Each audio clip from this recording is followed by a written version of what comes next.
há muita expectativa a respeito das discussões que teremos em Kazan, na Rússia, no novo encontro do BRICS. A Rússia, apesar de excluída do cenário internacional, preside o BRICS e, portanto, recebe um grupo considerável de países a fim de discutir basicamente duas coisas, nós podemos assim dizer: o sistema econômico internacional e também o sistema financeiro. São estes os dois temas importantes para o BRICS agora de 2024. De modo que na pauta se encontra, assim, uma alternativa ao uso do dólar, questão financeira, e a importância que tem o novo Banco de Desenvolvimento, questão econômica. Então nós temos esses dois temas na mesa. Há temas importantes de geopolítica, o quanto o BRICS rivaliza com o G7, ou mesmo ainda a alternativa econômica financeira para o Banco Mundial e o FMI, engendrada ali no propósito do BRICS, em boa medida, com o tal do novo Banco de Desenvolvimento. É sobre estes assuntos que nós iremos falar no vídeo de hoje, mas antes eu vou pedir a você que deixe o like, se inscreva no canal e divulgue o nosso conteúdo para todos que gostam de geopolítica. Pessoal, então vamos aí observar, temos no horizonte aí uma cidade russa, belíssima aí no seu aspecto arquitetônico, não é? Temos o BRICS nesse ano ocorrendo na Rússia, no interior do território russo, inclusive na região de Kazan. Kazan fica a coisa de 300 quilômetros a sudeste do território de Moscou, bem distante, inclusive, da Ucrânia. Então, a posição geográfica do encontro do BRICS agora em 2024 é algo muito curioso de nós observarmos. Não será na capital Moscou e também não será em São Petersburgo. Tanto Moscou quanto São Petersburgo são mais próximos da Ucrânia e, portanto, os efeitos da guerra poderiam eventualmente serem sentidos no contexto da reunião do BRICS. Porém, nós temos que Kazan é uma cidade, é uma região mais longe da fronteira onde ocorre a guerra e aí, portanto, distancia ou minimiza ali a possibilidade de um drone chegar na região e ocasionar algum ataque, coisa do gênero, não é? É claro que não é factível que isso ocorrerá necessariamente, um ataque ucraniano nesta região onde há um encontro internacional na Rússia. Entretanto, nós temos um jogo de equilíbrio aqui. De um lado existe o Putin buscando mostrar junto ao sistema internacional, os países, enfim, uma espécie de normalidade. Mas, ao mesmo tempo, nós sabemos que a Rússia sofre muitas sanções econômicas e, em boa medida, está profundamente excluída de debates e também, claro, de questões internacionais em decorrência da guerra, conforme nós observamos. Dois exemplos nós podemos citar. A Rússia já fez parte do G7, foi excluída ali em 2014 em decorrência da guerra na Ucrânia, e mais ainda, nós temos a Rússia excluída do sistema de pagamentos internacionais, o tal do sistema SWIFT, né? Então, o fato de nós termos uma Rússia em guerra e um certo isolamento na política internacional em relação à Rússia, não é?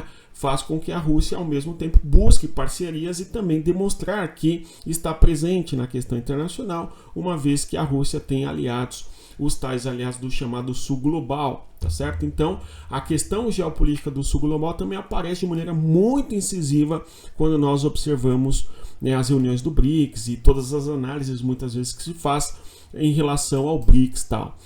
O que é BRICS? Conforme nós sabemos, o BRICS, não é só de maneira sucinta, é um acrônimo que se refere ao agrupamento de países Brasil, Rússia, Índia, China e África do Sul. Estes países que lá em 2001 receberam esse nome, exceto a África do Sul, e ao longo do tempo foram se constituindo enquanto um agrupamento de países que passa a discutir questões da política internacional, tá certo? Então, isso é um ponto importante. Nós sabemos também que houve a expansão do BRICS, no que nós compreendemos aí como BRICS+, ou BRICS+, envolvendo, em boa medida, países que têm grande extensão territorial.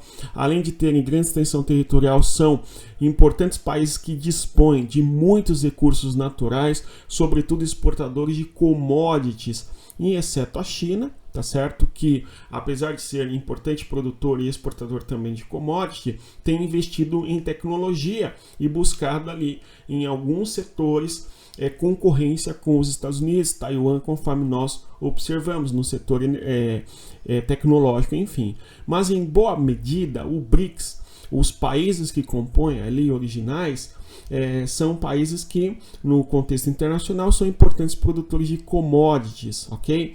E até a gente pode observar o Brasil. O Brasil é o mais importante dos países em desenvolvimento, mas é o menos importante dos países em relação aos desenvolvidos, em termos de tecnologia e presença no cenário internacional, em termos de tecnologia e assim por diante. É curioso. E o BRICS, em alguma medida, tem um pouco essa característica. São países importantes no cenário em desenvolvimento econômico, digamos assim, não é?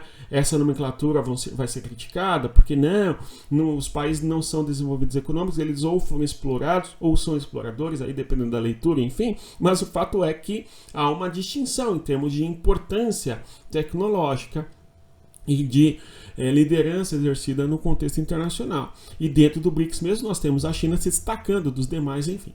Bom, de qualquer maneira, a expansão do BRICS revelou para nós uma expansão para países posicionados de maneira bastante estratégica, que também dispõem de recursos naturais e tem territórios até que consideráveis, não é?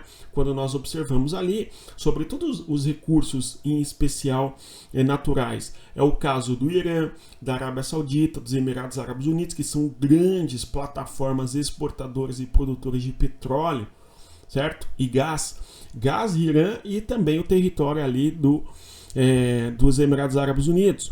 Agora, petróleo, Arábia Saudita e também, não é, o Irã, além também, esses países 13, enfim, da região do chamado Oriente Médio, são países que têm grandes reservas de petróleo, enfim, e gás, né?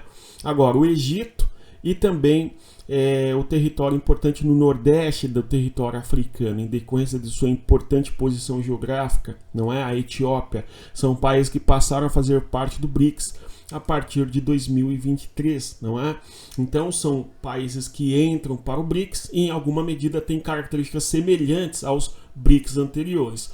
O convite à Argentina existiu também, nós analisamos aqui, comentamos a respeito da Argentina participando ou não do BRICS, entretanto, o governo atual da Argentina, o Javier Milei, tem uma concepção de mais se aproximar do G7 e eventualmente firmar parcerias com o FMI ou mesmo o Banco Mundial e menos interesse em se aproximar do BRICS e eventualmente ter parcerias com como nós vamos dizer, né, gente?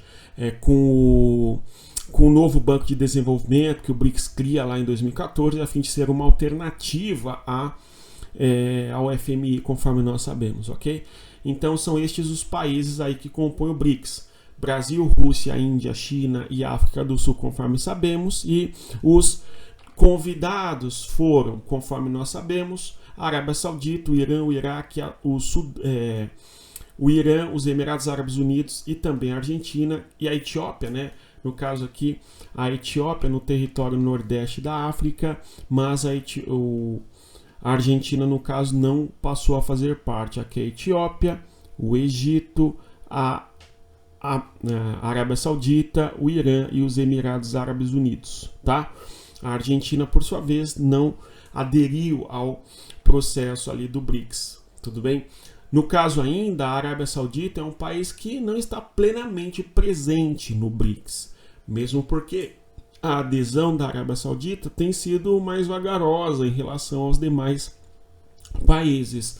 A gente pode até dizer que há um entusiasmo mais significativo do Irã em fazer parte do BRICS do que exatamente da Arábia Saudita, tá? Agora, existe uma pleiade de outros países tantos que têm interesse em entrar para o BRICS, não é? É o caso ali de nós observarmos Cuba manifestando-se enquanto candidato, ok? Para fazer parte do BRICS, ou mesmo a própria Venezuela, a Bolívia, são países aí que na América, além da Nicarágua, na América são países que, de certa maneira, têm se manifestado enquanto candidatos para fazerem parte do BRICS, além do Paquistão, do Vietnã, ou mesmo na África, quando nós observamos o território, não é, da Argélia ou da Nigéria, tá certo? Países que, em alguma medida, buscam se aproximar do BRICS No caso, um detalhe que vale a pena mencionarmos é o território de Belarus, que é basicamente carne e unha com a Rússia, em especial no contexto da guerra, né? E este país aí também tem interesse em ser um país membro do BRICS, conforme nós podemos observar. Tudo bem? Agora, o que eventualmente vai ser debatido ali, nós podemos observar aqui essas questões. Uma nova expansão, tá certo? Qual seria, não é, a nova formação do BRICS, ok? Quais países eventualmente farão parte? Cuba, certo? Venezuela. É difícil nós dizermos, não é, a respeito destes países, se eles irão realmente ser convidados a fazerem parte do BRICS. Por quê? Cuba é um país que tem uma importância política e simbólica no contexto de uma alternativa aos Estados Unidos, enfim, e a Venezuela também. A Venezuela tem recursos naturais em grande quantidade, só que são países que economicamente têm dificuldades bastante significativas. A Bolívia é um país bastante pobre. Agora, em termos de geopolítica, a Bielorrússia é um país que aparece enquanto candidato. Vamos observar se será convidada, tudo bem? Então há no horizonte aí uma nova expansão. Existe também o próprio Afeganistão Talibã, o Afeganistão do Talibã, hoje administrado pelo Talibã, que manifesta interesse também em participar das reuniões do BRICS, tá? Agora, em termos econômicos, aqui temos um debate que é talvez o mais importante, né, gente? Nós temos, quando olhamos para o Talibã, né? O Talibã não, desculpem, a economia. A economia é o tema importante aí do BRICS. Ações do banco, não é do BRICS, assim chamado, ou do novo banco do BRICS, enquanto alternativa ao FMI e ao Banco Mundial. Esta é a proposta, em boa medida, do novo Banco de Desenvolvimento. E, claro, esta tem sido aí o objetivo de muitos líderes que olham para a importância do BRICS no que se compreende aí como sendo o tal do Sul Global, tá? Bem, então as ações deste banco, que nasce com o objetivo de emprestar dinheiro para países emergentes em desenvolvimento e assim por diante, né? Além disso, nós temos também alternativa ao dólar, uma discussão muito importante a respeito de que é necessário termos uma moeda alternativa ao dólar. Bom, quando nós olhamos o uso monetário internacional, as trocas comerciais, 60% mais ou menos ali é o dólar enquanto moeda. Entretanto, existem outras moedas que são usadas na troca comercial. O euro, a moeda chinesa, o yuan, a moeda do Japão, o yen, tá certo? São moedas usadas aí nas trocas comerciais. Além do euro, iene no caso, yuan, tudo bem? E outras moedas, como a moeda do Canadá, também é muito utilizada nas transações internacionais, tudo bom? Mas existe todo um debate a respeito de uma outra moeda que seja alternativa ali nas trocas comerciais. O BRICS tem trabalhado nesse sentido, né? Aliás, e a propósito, nas trocas comerciais entre os membros do BRICS, o dólar é a moeda principal utilizada, ok, né? Mas há um objetivo crescente de alternativa de uma moeda na troca bilateral entre os países do BRICS. No caso, pelo que os números indicam, mais ou menos 75% das trocas comerciais entre o Brasil e a China, entre o Brasil e a Rússia, entre o Brasil e a África do Sul, se dá em dólar. E os demais 25% se dão ali numa moeda outra, ou a moeda chinesa, muitas vezes, né? Muitas vezes a moeda utilizada nas trocas comerciais não é o dólar, mas sim a moeda da China, tudo bem? Então, o objetivo dos BRICS até 2030, pelo menos é o que aponta o Banco dos BRICS, é aumentar essa moeda alternativa em relação ao dólar nas suas trocas comerciais, tá? Agora, um outro ponto muito importante, esse aqui, o número 4, um sistema alternativo ao SWIFT, não é? O SWIFT é uma espécie de sistema de banco internacional, você tem um código ali, os bancos eles se inserem nesse sistema justamente para ter uma transação comercial no âmbito global e para que tal transação seja reconhecida, enfim. Justamente, não é? É importante isso porque a Rússia precisa fazer trocas comerciais e acaba fazendo trocas comerciais de maneira trilateral, ok? Justamente por causa das sanções econômicas, né? E por causa desse motivo, portanto, há aí um objetivo no longo prazo por parte dos países do BRICS de criar um sistema alternativo em relação ao sistema econômico internacional. Então, um objetivo financeiro muito claro aqui, que em boa medida tenta se desvencilhar do sistema criado no pós-segunda guerra, no caso Bretton Woods, o padrão ouro-dólar, hoje o dólar e assim por diante, e esse sistema internacional de moeda. Tá? Vamos observar qual será a declaração final aí da reunião do BRICS agora na Rússia em 2024. Em questão aos temas de geopolítica, temos a guerra Rússia e Ucrânia, que vai aparecer em alguma medida. Aliás, é um assunto que já está no horizonte, justamente por conta da Rússia estar em guerra, né? E aí eu comecei o nosso vídeo falando justamente que, poxa, a gente vai ter a reunião do BRICS, só que vai ser lá no interior da Rússia, não é? E não na zona não próximo à zona fronteiriça de guerra, evidentemente, né? Enfim, é claro que em boa parte a vida na Rússia, apesar das sanções econômicas que são muito sentidas, tá? Nós temos que a população, em boa medida, não percebe a guerra, tudo bem? Justamente porque a guerra ocorre no país vizinho, tá certo? E distante, tudo bem? Da Rússia profunda, nós até podemos dizer, tudo bom? Esse é um ponto importante, mas é algo importante que nós temos que observar, o eixo Moscou-Kiev, a guerra que nós temos. Um outro tema aí a ser aparecido talvez seja o Oriente Médio, a questão da Palestina e a guerra que se estende na região do Oriente Médio já há um bom tempo. Mesmo porque quando olhamos para os países que estarão presentes aí no contexto da reunião agora do BRICS, nós temos o seguinte, né? Nós temos o seguinte, tanto o Irã quanto a Arábia Saudita, quanto os Emirados Árabes Unidos e o Egito estão envolvidos diretamente ali no Oriente Médio. São países da região do Grande Oriente Médio, podemos dizer assim, não é? E a guerra afeta de maneira bem direta esses países, de modo até que o próprio Irã. Nós estamos na expectativa de que haja um ataque por parte do Estado de Israel contra o Irã em decorrência ali do último ataque que o Irã fez contra Israel com 181 mísseis, número oficial, né, gente? Número oficial. Tudo bem? Então, o assunto Palestina pode aparecer em alguma medida. Vamos observar e acompanhar qual será o modo como a Palestina vai aparecer no debate envolvendo o BRICS agora em 2024. O Brasil não estará presente com o presidente Lula porque se acidentou, não é? E a Arábia Saudita também não, por conta do Mohammed bin Salman ainda não ter feito a transição de fato para participar do BRICS. Até porque a Arábia Saudita é um aliado importante dos Estados Unidos, não é? E ao mesmo tempo, a Arábia Saudita é um país que tem rivalidades, conforme nós sabemos, com o Irã, enfim, tá?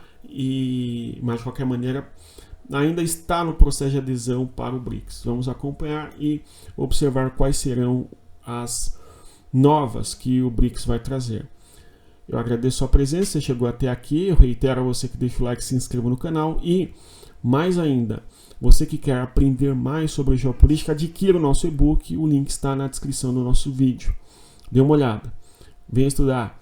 Aprenda a estudar geopolítica de maneira correta e saber tudo o que ocorre no cenário internacional. No mais é isso. Bons estudos e até mais. Respeita a geografia. Tchau, pessoal.